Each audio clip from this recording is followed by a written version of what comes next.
दोस्तों नमस्कार। 4 PM गुजरात पर आप सभी का बहुत बहुत स्वागत है। मैं हूं आपका दोस्त मयूर जानी। अब फिर से 2 दिन मैं नहीं उपस्थित हो पाया आपके समक्ष। वही चक्कर था, वो जो 1 हफ्ते पहले जो वायरल का चक्कर चला, वायरल बुखार ने हमारा बैंड बाजा बारात निकाल दिया पूरा। तो बीच में 3 दिन काम कर पाए, फिर वापस बिस्तर पकड़ना पड़ा। आज फिर से थोड़ा जो है बेहतर महसूस कर रहे हैं, तो हमने कहा कि आज तो बिल्कुल बात करेंगे। और क्योंकि देश में जो मुद्दा आज जो है बड़ा महत्वपूर्ण है, उस पर तो आज बात करना बहुत ज़रूरी, क्योंकि सुप्रीम कोर्ट में अभी हम जब आपसे ये बात कर रहे हैं, उस वक़्त सुप्रीम कोर्ट में एक केस पे सुनवाई हो रही है और सुनवाई जारी है अभी। उसके लाइव अपडेट्स भी हम जो है अब देख ही रहे हैं अभी आपसे बात करते-करते। वो मामला है इलेक्टोरल बॉन्ड का, और जिस तरह से एसबीआई ने हाथ खड़े कर दिए कि भाई साहब हमारे पास जानकारी तो है, देने में हमको आपत्ति नहीं, लेकिन समय बहुत चाहिए। और वो जो उन्होंने वो झुनझुना जो है वो देने की कोशिश की, उसको लेकर फिर एडीआर ने जो है वो कहा कि ये तो कंटेम्प्ट ऑफ कोर्ट है। आपके पास जानकारी देने के लिए 4 महीना क्यों चाहिए आपको? उन्होंने 4 महीने का समय मांगा। बोले ये तो 24 या 48 घंटे का काम है, ऐसा उन लोगों ने कहा। उसके बाद कंटेम्प्ट दाखिल किया गया और आज सुनवाई हो रही है। अब इस पूरे मामले में देखिए, हम जो है ना वो आपसे रूबरू करवाने जा रहे हैं डॉक्टर जय नारायण व्यास साहब को। और वो इसलिए करवाने जा रहे हैं क्योंकि इस पूरे मामले में जो ये क्षेत्र जो है, इसमें इनके जितनी जानकारी वाले लोग देश में बहुत कम है। ये वास्तविकता है। तो उन्हीं से हम समझने की और जानने की कोशिश करें, तो वही बेहतर होगा कि ये पूरा मामला जो कि चल रहा है सुप्रीम में अभी, जिसमें सुनवाई चल रही है, और एसबीआई ने जो जवाब दिया, वो जवाब कितना वाजिब है, हकीकत में ये कितना समय लग सकता है, और अगर कम समय लग सकता है तो फिर एसबीआई की ओर से ऐसा जवाब क्यों दिया जा रहा है। मैं आपको उनसे रूबरू तो करवा दिया है, मैं उनसे बात शुरू करूं उससे पहले मैं कह दूं बड़े रिस्पेक्ट के साथ उनके प्रति, हम लोग जो है ना इनको, डॉक्टर व्यास साहब को हम एनसाइक्लोपीडिया के नाम से जानते हैं। और ये कोई इनकी तारीफ के लिए नहीं कहता हूं मैं, उनके पास ऑलमोस्ट जो है किसी भी चीज का जवाब होता है, क्योंकि अभ्यास जो है ना इनका बड़ा मतलब ऐसा है कि इंस्पायरिंग है। हम लोग तो मतलब इंस्पायर होते रहते हैं। तो ऐसा बहुत बहुत धन्यवाद आपका, आप आए, आज वक्त निकाला आपने। तो मैं सीधा अब जो है मैंने वो प्रस्तावना में बोल दिया, आप जो उसको रिपीट नहीं करूंगा। अब सर आपके पास है पूरा मंच, ये बता दीजिए अब जो चल रहा है वो, और ये पूरा जो विवाद खड़ा हुआ है इसको आप कैसे देखते हैं? मैं जैसे समझता हूँ, आप जो चैनल का प्रतिनिधित्व कर रहे हैं, आज देश में सबसे ज्यादा देखे जाने वाली यूट्यूब चैनल, और वो चैनल पे मुझे निमंत्रित करके चर्चा के लिए आपने मुझे जो बहुमान दिया है, मैं उसके लिए आपका तहे दिल से शुक्रगुजार हूँ। मैं बिल्कुल लेमन की भाषा में बात करूंगा। ये पूरे प्रश्न के 3 पहलू हैं। एक लीगल, जो नामदार सुप्रीम कोर्ट के सामने चल रहा है, उसमें हम कमेंट नहीं करेंगे। दूसरा है इंस्टीट्यूशनल, जो स्टेट बैंक ऑफ इंडिया बनावट कर रही है, वो क्या है और उसमें सरकार का रोल क्या है। और तीसरा सामान्य आदमी का, ये सब इनकी धांधली में इसके बेनिफिशरीज कितने होंगे? 2 दर्जन भी नहीं होंगे जो इस देश को काबू में लिए बैठे हैं। तो ये धांधली में मैं और आप, हम वोट देते हैं, तो वो वोट की अब कोई कीमत है नहीं है, वो वोट का कोई सैंक्टिटी रही नहीं रही, वो वोट की पवित्रता कहां तक हमने भ्रष्ट कर दी है, ये समझना जरूरी है। देखिए प्रक्रिया क्या है, पहले तो हम समझ लें कि ये बॉन्ड कैसे इश्यू होते हैं। जय नारायण व्यास को 1,000 रुपए का, 10,000 रुपए का, लाख रुपए का बॉन्ड चाहिए। मान लो लाख रुपए का चाहिए, मैं लाख रुपया लेके डेजिग्नेटेड ब्रांच में जाता हूँ। मैनेजर साहब बोलते हैं कि ठीक है आपको लेना है, तो वो मेरे सब डॉक्यूमेंट्स मांगेंगे, केवाईसी से लेकर सब डॉक्यूमेंट मांगेंगे। मेरी पूरी आधार कार्ड से लेकर सब तक की छानबीन की जाएगी और ये रिकॉर्ड इनके पास दर्ज किया जाएगा। समझे आप? यानी मेरी पूरी की पूरी जन्म कुंडली स्टेट बैंक ऑफ इंडिया के पास है। कौन कितना कब किस समय बॉन्ड में पैसा रख के गया, उसका पूरा जन्म कुंडली, ये और किसके लिए, कॉन्फिडेंशियलिटी, और किस पार्टी के लिए? ये कॉन्फिडेंशियलिटी स्टेट बैंक के लिए है ही नहीं। और आजकल जिस तरह से रिजर्व बैंक तक, सेंट्रल बैंकर तक टिंकर किया जाता है सरकार के द्वारा, तो स्टेट बैंक कौन सी बड़ी संस्था हो गई जिनके चेयरमैन को ऑन कॉल अदानी के साथ ऑस्ट्रेलिया जाना पड़े और बाद में रेजिग्नेशन देना पड़े। वो स्टेट बैंक कौन सी बड़ी संस्था हो गई जो सरकार के पहुंच के बाहर है। तो स्टेट बैंक के पास है, मानो सरकार के पास है। ये यहाँ तक की मैंने बात पुरवार कर दी। अगर आज में इसमें आपको कोई शक है, कहीं भी आप असम्मत होते हैं, आप मुझे पूछ सकते हैं, मैं आपको सेटिस्फाई करूँ। मुझे मैं थोड़ा एक और मतलब दर्शकों के लिए और चीज क्लियर कर दूं कि फॉर एग्जांपल मयूर जानी नाम का व्यक्ति एक्स पार्टी को कोई डोनेशन चंदा देना चाहता है तो उसको एसबीआई की अधिकृत ब्रांच के पास जाना पड़ेगा। उसको जब वो चंदा देना है, फॉर एग्जांपल समझ लीजिए मुझे 100 रुपया देना है किसी को, तो मेरी पूरी जो मेरे केवाईसी है वो हर चीज मुझसे ली सब जाएगी, जानकारी आपकी मेरी जन्म सब तारीख से जानकारी लेकर ली सब ले उसको जाएगी। फॉर्म मुझे सब जो भी जो डॉक्यूमेंटेशन होगा वो सब करवाया जाएगा। और हाँ, तो मतलब बैंक को सब पता है, उसके पास हर चीज है मेरी कि सब मैं चीज कौन आपकी हूँ। मालूम है बैंक को।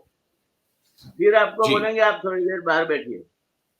जी आप बाहर बैठोगे तो एक आध घंटे में आपको आपका बॉन्ड तैयार होगा। जी देखिए, तब तक किस पार्टी को देना है तय नहीं है। ये आपके आपके खुद के निर्णय की बात है। जी आपको ये बॉन्ड मिलेगा जो बेरर चेक जैसा है। मैंने आपको बेरर चेक दे दिया, बात खत्म हुई। आप वो बेरर चेक एंडोर्स करके किसी और को दे देते हैं, बात खत्म हुई। तो ये इलेक्टोरल बॉन्ड एक कवर में रख के, जिस जिस बॉन्ड पे कोई भी तरह की किसी और चीज लिखी नहीं होती है, सिर्फ अमाउंट लिखा होता है और बाकी कुछ चीज नहीं। नहीं तो सिर्फ अमाउंट लिखा होता है और क्या डोनर का नाम लिखा होता है क्या? सॉरी, दाता का नाम वो लिखा होता है? बैंक का जो भी डेजिग्नेटेड जो जी ऑफिसर है उसका सिग्नेचर वगैरह रहता है। हम्म, फिर वो लेके आप आ गए। अब वो बॉन्ड पे नंबर नहीं है। सरकार हमेशा ये कहती रही है, जब भी चर्चा हुई, कि ये बॉन्ड किसने पैसे भरे, किसको देंगे, किसी को पता नहीं चलेगा। पहले तो ये सफेद झूठ है। आपके साथ एक जासूस लगा दिया जाता है, वो बॉन्ड में ही लगा दिया जाता है। बॉन्ड के अंदर एक नंबर होता है, आपको नहीं दिखता है। वो नंबर सिर्फ अल्ट्रावायलेट लाइट के नीचे ही आप पढ़ सकते हो। दैट इज योर की। अच्छा यानी, अच्छा तो ये जो एडीआर जिस यूनिक नंबर की बात करती है वो वही है? हाँ, यानी मयूर भाई, मैंने बॉन्ड लिया तब तक किसी का नहीं है, मगर मैंने बॉन्ड जैसे ही ए बी सी डी जैसे मयूर जानी पार्टी के खाते में डाला, तो आपको खाते में चला जाएगा। वो बॉन्ड एक कवर में रख के जो भी ब्रांच है वो इकट्ठा करेगी और फिर बम्बई ब्रांचेस में भेज देंगे। और इनकी जो अरेंजमेंट हो, कलकत्ता मद्रास ऐसी बड़ी ब्रांचेस में भी कलेक्ट करते होंगे, क्योंकि हम इनकी एडमिनिस्ट्रेटिव चीजों से इतने माहितगार नहीं जी है, मैं उतना ऑथेंटिकली कमेंट नहीं करता। मगर एक कवर में रख के जो बैंक में वो बॉन्ड भरा गया है, अब ये लोग कहते हैं कि तो किसके खाते में गया, हमें कहाँ मालूम। तो बॉन्ड किसने भरा, किसके खाते में, उसने बोला वो खाते में हमने पैसे जमा कर दिए, बात खत्म करो। सर, ये बात सही नहीं है। ये पार्टी ने किसके खाते में पैसे डाले, वो कोड नंबर बता देता है, वो जो अल्ट्रा लाइट वायोलेट लाइट के नीचे पढ़ा जाता है, वो कोड नंबर बता देता है कि ये इतने पैसे इनको गए, इतने पैसे इनको गए, और ये पैसे इन्होंने विड्रॉ किए इतने अमाउंट के, ये बॉन्ड की हैसियत से। और इन इन लोगों के पास से है जो तकलीफ की बात है, वो ये जो सरकार अब तक कहती रही, और अब तक एक इल्यूजन खड़ा किया गया कि किसी को पता नहीं चलेगा कौन देता है पैसा, तो जो पॉलिटिकल पार्टी है उसको पैसा मिलेगा, उसको 2 नंबर के पैसों की जरूरत नहीं पड़ेगी, काला धन नष्ट होगा, काला धन को नाचने में बड़ा हमें सहूलियत होगी, इस देश में एक सिस्टम ऑफ लॉ हम जो करना चाहते हैं फाइनेंशियल मैनेजमेंट के बारे में, पैसों के बारे में, वो हो जाएगा। बहुत उम्दा आइडिया है। मैंने पहली बार जब ये सुना तो दिल लगा कि दिया प्रगटाऊं शुद्ध घी का, और सामने सरकार का फोटो रख के 7 साष्टांग दंडवत प्रणाम कर लो, क्योंकि हम ये कौवे के मुंह में राम नाम सुन रहे हैं। ये कौवा जब काव काव काव के बेटे राम राम राम बोलता है, अभी आश्चर्य नहीं रहा, अभी कई कौवे राम राम बोल रहे हैं। तो ये मैंने तो साष्टांग दंडवत प्रणाम कर दिया। मैंने बोला धन्य हो इस देश का, 15 लाख तो नहीं आए, मगर ये तो अच्छा कदम। हालांकि मैं तो 15 लाख के इंतजार में काफी, वहां उस समय भी मैंने दिया प्रगटा के प्रणाम किया था, तो 15 लाख जैसी रकम एक साथ हमारे खाते में आ जाए, वो तो कितनी बड़ी सहूलियत। मगर नहीं आया, वो कौवा राम ने बोला मगर राम चला गया उसमें, पैसा आया नहीं, पैसा आया नहीं। अब ये पता चलता है कि किस पार्टी को मयूर जानी ने कितने रुपये दिए। ये जो सरकार बातें करती है ना कि किसने किसको डोनेशन दिया, उसका किसी को पता नहीं चलता, नहीं पता है 2 लोगों को ही है सिर्फ। सरकार की बात एक तरह से सही है, हम जब 98.000087 ऐसा आता है फिगर, तो मैथमेटिक्स में हम राउंड अप करके 98 लिखते हैं। तो ये दो, in population of 145 crore, around 2 लोग, 2 इंस्टीट्यूशन ये मिला के 45 लोग होंगे, 45 भी नहीं होंगे, 5 लोग होंगे, उनका नगण्य है, यानी किसी को मालूम नहीं है। बाकी के 142 करोड़ में से किसी को मालूम नहीं, यानी किसी को मालूम नहीं। तो सरकार की थियोरेटिकली मैथमेटिकली बात सही है, तो इसके बारे में विपक्षों को भी हल्ला गुल्ला नहीं करना चाहिए। किसी को मालूम नहीं, क्या लीडर ऑफ अपोजिशन को मालूम है? नहीं है। क्या एडवोकेट जनरल को मालूम है? नहीं है। नहीं। क्या हमें और आपको मालूम है? नहीं है। नहीं। क्या इस देश के मुख्यमंत्रियों को मालूम है? नहीं है। मालूम है तो है सिर्फ स्टेट बैंक ऑफ इंडिया, जो हमारी माई बाप, जिसके ऊपर से सूरज कभी अस्त नहीं होता। पहले ब्रिटिश साम्राज्य के ऊपर से सूरज अस्त नहीं होता था। आज स्टेट बैंक की इतनी शाखाएं हैं दुनिया में कि कहा जाता है कि स्टेट बैंक ऑफ इंडिया के ऊपर से सूरज अस्त नहीं होता, समझे? तो ये मुद्दा फिर इसको obviously it was going to be challenge, क्योंकि ये चौथे स्टैंडर्ड का बच्चा भी समझ सकता है कि आज के कंप्यूटर के युग में आप ये एक छोटा सा हिसाब, देश का पूरा बजट और बाकी का अकाउंट मिला के आप 15 लाख 20 लाख करोड़ का अकाउंट रख सकते हैं। तो ये कौन सी रकम थी? 20,000 करोड़ के करीब करीब होगी, पता नहीं, रकम भी हमें तो मालूम नहीं है। तो उसका कंप्यूटराइजेशन में अकाउंट देना मुश्किल। तो बैंक ऑफ बड़ौदा की ये बात, इनके पास इंफॉर्मेशन थी, they must be keeping account of it, दे वर टैलिंग कि जो नंबर से गया पैसा, वो नंबर ने जिसके खाते में डालना कहा था, वो नंबर वो खाते में ही गया है नहीं गया है, वेरिफिकेशन क्रॉस वेरिफिकेशन बैंक में होता ही है। उसका मतलब ये हुआ कि स्टेट बैंक ऑफ इंडिया झूठ बोल रही है, इनके पास ये इंफॉर्मेशन है। अगर नहीं है तो it is a big fraud against every share holder of the state bank of India. not lesser than that. State Bank of India is a stock exchange listed public limited company, and it owes its responsibility of this kind of mismanagement of the organization to, if not to the people of India, at least to the shareholders. अच्छा, फिर बार role आया सेबी का. सेबी क्या कर रही थी? हर हमेश कुछ ना कुछ आए तब सेबी बिल्कुल जानबूझकर सोती हुई पाई जाती. ऐसा है मयूर भाई कि कोई आदमी सो रहा है, मैं खराटे ले रहा हूं, तो आप मुझे जगा सकते, मगर मैं खराटे लेने का नाटक कर रहा हूं तो आप मुझे नहीं जगा सकते. ये सेबी जो है आजकल, वो खराटे लेने का नाटक कर रही है. सेबी क्या कर रही थी? ये पूरा गफला हुआ तब सेबी क्या कर रही थी? कोई भी फाइनेंशियल फ्रॉड होता है, सेबी जाननी चाहिए, सेबी को मालूम होना चाहिए, सेबी को मालूम नहीं होता है. अदानी केस में तो सेबी ने इससे भी आगे की हद. तो सेबी का जो रोल था, उसका पहला जो सीईओ था भावे, मेरे दोस्त आए सबसे साथ महाराष्ट्र में, और उस समय की सेबी जिसके नाम से बड़े बड़े कॉर्पोरेट हाउसेस कांपते थे, और आज की सेबी ये दूसरा कल्प्रिट है. They have cheated the people of India by keeping quiet, because State Bank of India as a bank, the regulator may be Reserve Bank of India. That is the third organization which has cheated us. So SEBI, State Bank of India, Reserve Bank of India, in collusion have cheated the people of India.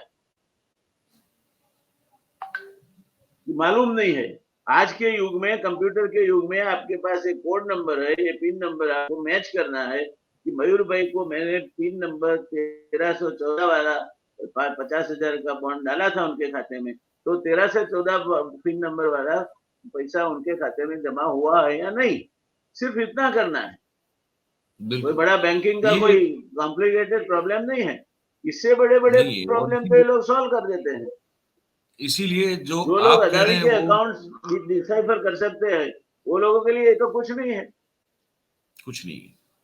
तो इसीलिए जो हमारे पूर्व वित्त सचिव थे सुभाष चंद्र गर्ग साहब, है ना, जिनका बहुत बड़ा एक रोल भी माना जाता है इस बॉन्ड को फलीभूत करने में, जमीन पर उतारने में, वो कह रहे हैं कि ये तो सिर्फ 24 घंटे का काम है.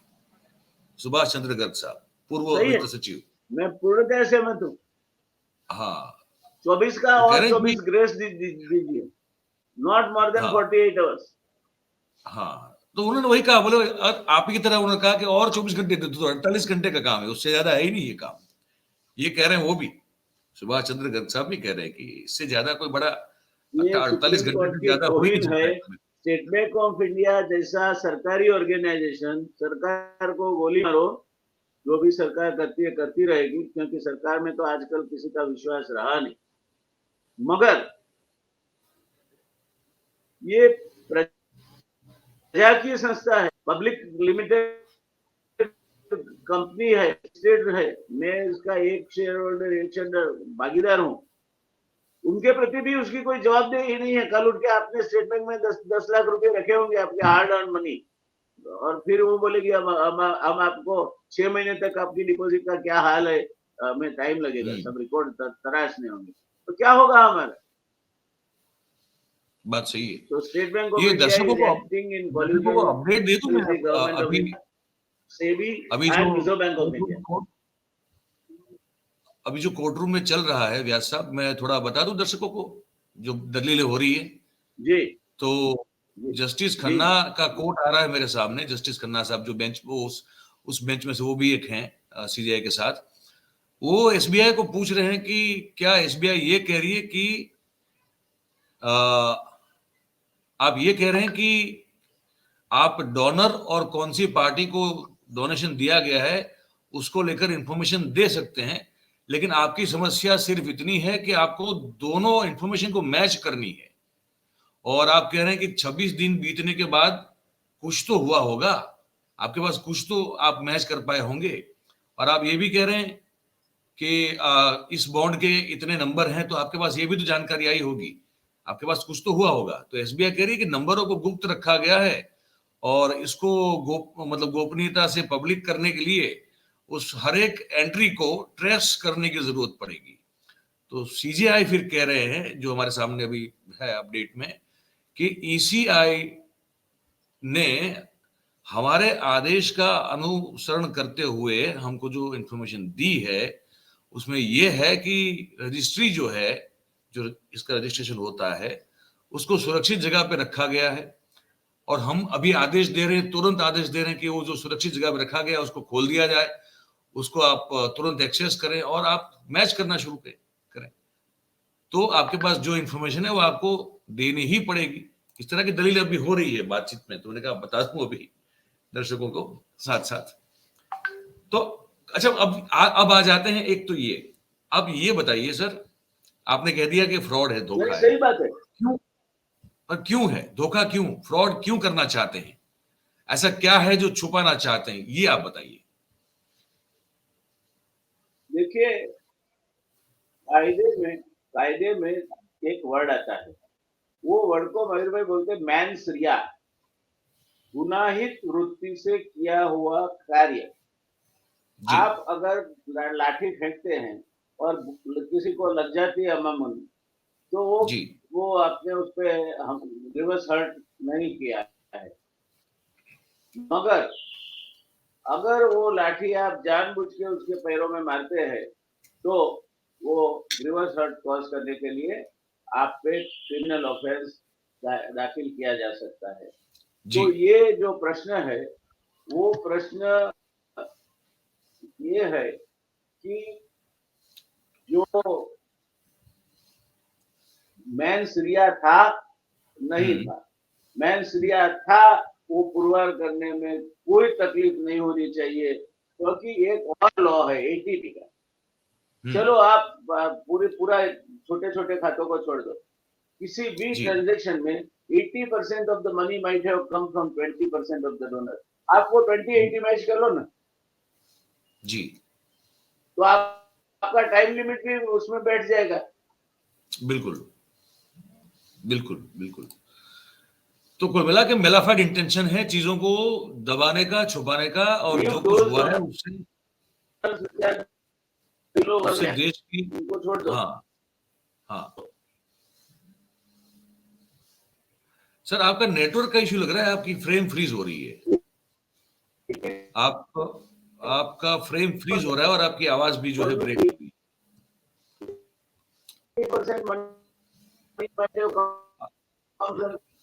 नहीं सर, मुझे लगता है कि आपको एक बार फिर से, मैं इसको पॉज करता हूं, इसको आप एक बार फिर से जुड़े।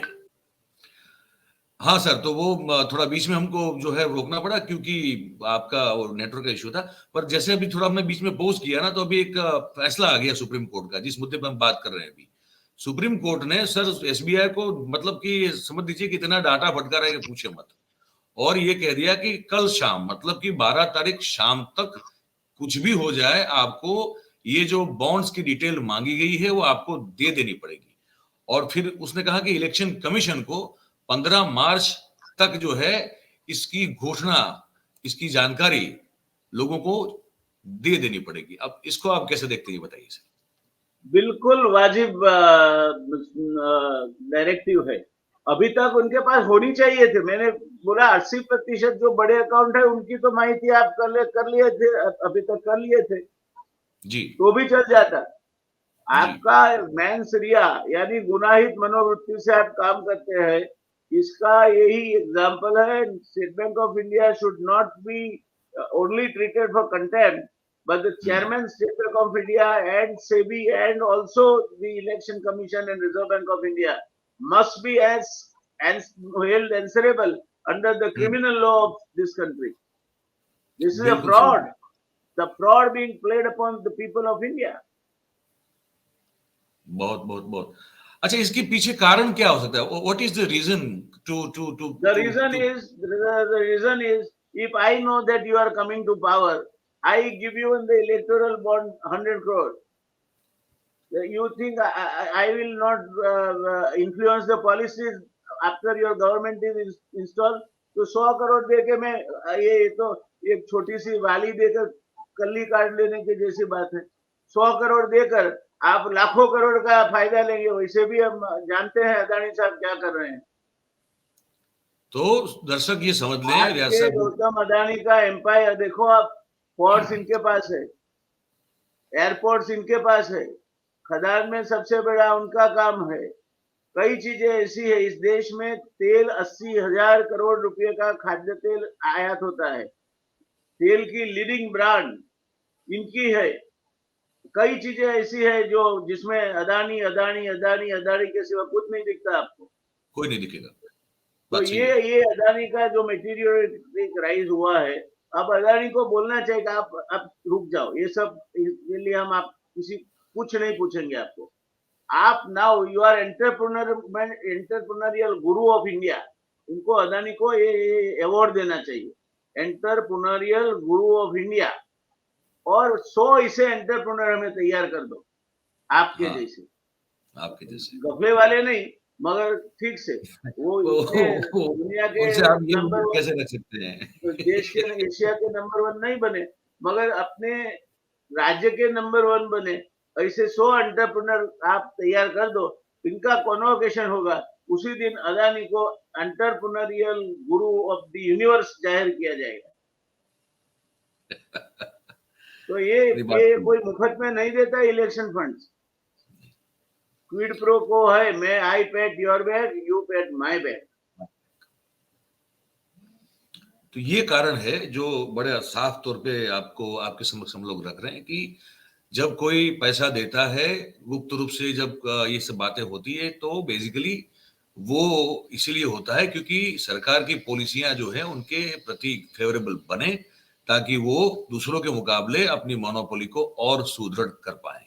और ऐसे जैसे ये व्यास साहब कह रहे हैं कि बहुत चंद लोग हैं, बहुत चंद उद्योग घराने हैं जो कि ये फंड देते हैं, जिसमें से मैक्सिमम फंड जो है वो भारतीय जनता पार्टी के खाते में जाता है। और वहां से फिर यही है जिस पर सुप्रीम कोर्ट ने भी टिप्पणियां की है कि कारण यही है कि भाई ये जो खेल हो रहा है इसको रोकना पड़ेगा कैसे भी करके। तो ये कारण था और सुप्रीम ने बड़ा एक महत्वपूर्ण जजमेंट सर, दे ये दिया है। हमें कहाँ ले जा रहा है आप देखिए। इस देश में 80 करोड़ लोगों को 5 रुपया किलो गेहूं दिया जाता है, जी, 5 किलो गेहूं मुफ्त 5 में किलो। दिया जाता है, धान और गेहूं। हाँ, और एक बड़े उद्योगपति 3 दिन का जलसा करता है, जो भारत के शायद बजट के करीब करीब आ जाए, अरे सर गुजरात के बजट को तो क्रॉस कर ही जाएगा।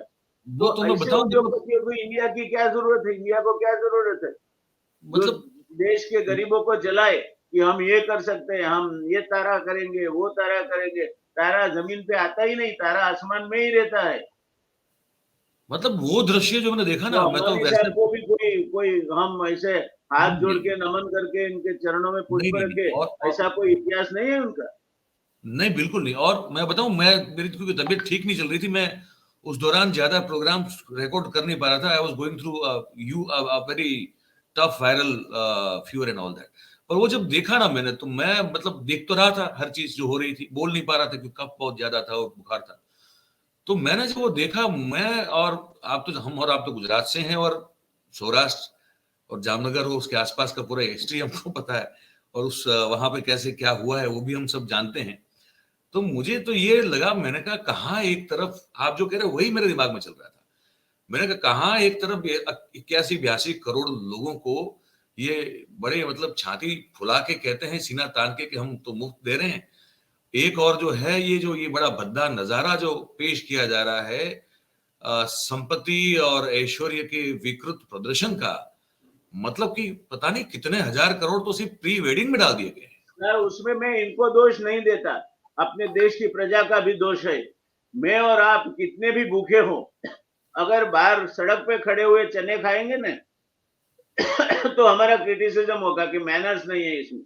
हाँ, ये बड़े साहब बेंटले या लंबरगिनी या कौन के नाम भी नहीं आता, उसके हाँ, पास खड़े रह के अगर सिंगदाना खाएंगे, दूसरे दिन आपके ही मीडिया में फोटो आएगा कि कितनी सादगी है, सिंगदाना खाते हैं। अपने घर पे प्रसंग है तो परोस से, अरे भाई तुम्हारे घर पे प्रसंग है तो उसको तो परोसो, उसमें उसको मीडिया इवेंट क्यों बनाते हो आप।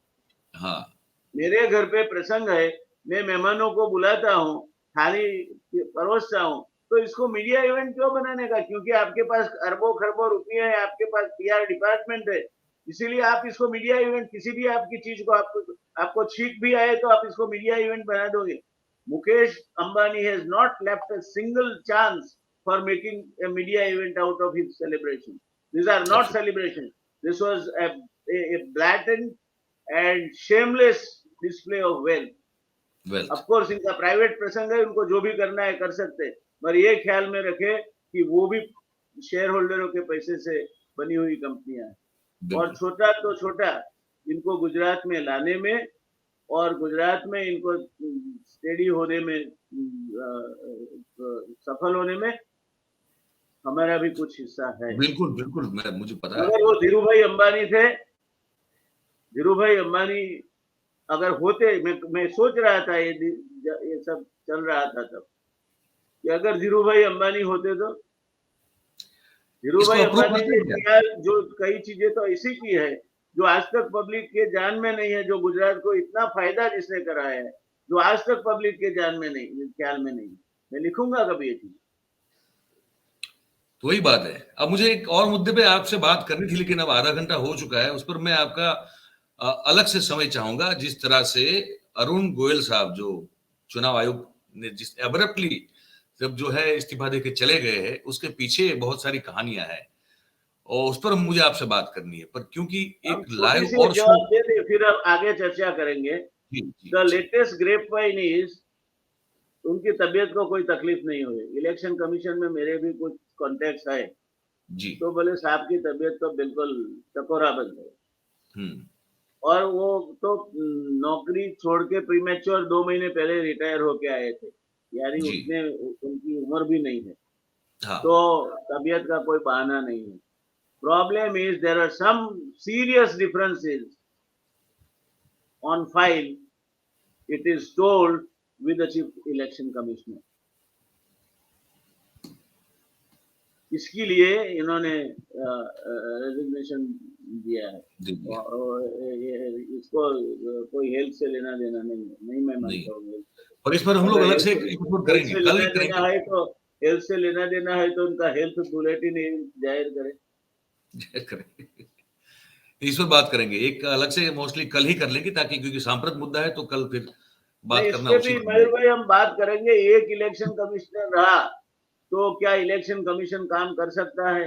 कई लोग अभी ऐसी फलसफी करते हैं कि एक ही इलेक्शन कमिश्नर रहा तो इलेक्शन कमीशन, तो दो चीजें हो सकती है, या तो एक इलेक्शन कमिश्नर भी नहीं रहे अगर आपको इलेक्शन टालना ही है, ये भी एक मूव होती है, ये गेम है चेस की। चेस खेलने वाला कहाँ कौन सी कुकड़ी जब उनकी नियुक्ति को लेकर इतना सारा कंट्रोवर्सी खड़ा हो गया था, जिस तरह से उनकी नियुक्ति हुई, he used to be considered as the most blue-eyed boy of Modi साहब, और जिस तरह से अब्रप्टली वो छोड़ के चले गए हैं, उसके बाद फिर से कंट्रोवर्सी खड़ी हुई है। हम लोग बात करेंगे उसमें। मुझे एक्चुअली अभी एक जो नेशनल पे लाइव शुरू होना है तो उसमें मुझे जुड़ना है, वरना आज इसी में कर लेते। तो एक एपिसोड अलग से करेंगे व्यास साहब। पर आपने बॉन्ड को लेकर, इलेक्ट्रल बॉन्ड को लेकर जो आज जानकारी दी है, मैं मानता हूँ कि दर्शकों को बड़ा सिंप्लीफाइड करके मुझे और देने हैं आपको। ये किस लिए भारत की जनता के साथ फ्रॉड है। जी जी जी बिल्कुल। बहुत बहुत धन्यवाद सर, बहुत बहुत धन्यवाद आपका। फिर आपसे कल ही मिले थे, कल ही मिलेंगे और कल ही आपसे जब हमें दोनों को जब फुर्सत से बैठ जाएंगे। जी तो आपके लिए कोई प्रश्न नहीं। Thank you sir, thank you very much, thank you very much. धन्यवाद। तो दोस्तों, व्यास साहब से हमने खुल के बात की, उन्होंने बड़ा सिंपल समझा दिया। अब भी अगर आपको कॉम्प्लिकेटेड लगता है तो फिर देखिए कुछ प्रॉब्लम है, वरना उन्होंने साफ बताया कि ये किस तरह से धोखा है, इलेक्ट्रल बॉन्ड जो है वो किस तरह से धोखा है, और कितनी आसानी से इसकी जानकारी जो है वो 24 घंटे या 48 घंटे में एसबीआई जो है वो सुप्रीम कोर्ट को दे सकती थी। वो नहीं दी, मतलब कि व्यास साहब ने समझाया कि एक मेलाफाइड इंटेंशन था। क्यों था? तो उन्होंने कहा कि क्विड प्रो को था, क्योंकि आप मेरी खुजाओ पीठ, मैं आपकी खुजाऊंगा पीठ। ठीक है, ऐसा एक व्यवस्थापन खड़ा हो गया था इस बॉन्ड के जरिए, ताकि जो सत्ता में बैठे लोग हैं इनको पैसे मिलते रहे, और जो डोनेट करते हैं उनके हिसाब से कुछ बिजनेस पॉलिसीज बनती रहे। और ये देश की जनता की आंख में धूल झोंकने का काम था, जिस पर आज सुप्रीम कोर्ट ने सीधा आदेश दे दिया कि ऐसा नहीं चलेगा। 12 तारीख शाम तक जो है आप इंफॉर्मेशन दे दो बॉन्ड को लेकर जो मांगी गई है, और इलेक्शन कमीशन को कहा कि इसको आप जो है वो घोषित करेंगे 15 मार्च से पहले या 15 मार्च तक। यहाँ पे डंडा चला है सुप्रीम कोर्ट का, और सिंपल वे में आपको जानकारी हमने पहुंचाई। अब आपको ये जानकारी कैसी लगी, ये आप हमको कमेंट बॉक्स में लिख के जरूर से बताइएगा। बात अगर आपको हमारी सही और सच्ची लग रही हो तो फिर इस वीडियो को आप लाइक करें, इसकी लिंक को आप हो सके उतना शेयर करें, तो ये जो जानकारी है ये ज्यादा से ज्यादा लोगों तक पहुंच पाएगी आप सबके सहयोग से, आप सबके समर्थन से। तो ये जरूर करें।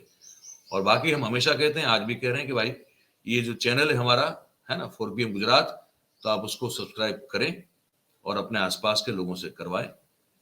तो ऐसे ही तो आपके प्यार और स्नेह से तो आगे बढ़ रहे हैं, तो ऐसे ही बढ़ते रहेंगे आप सबके साथ साथ। बहुत बहुत धन्यवाद करते हैं आप सभी का इस कार्यक्रम में हमारे साथ जुड़ने के लिए। Thank you very much. नमस्कार।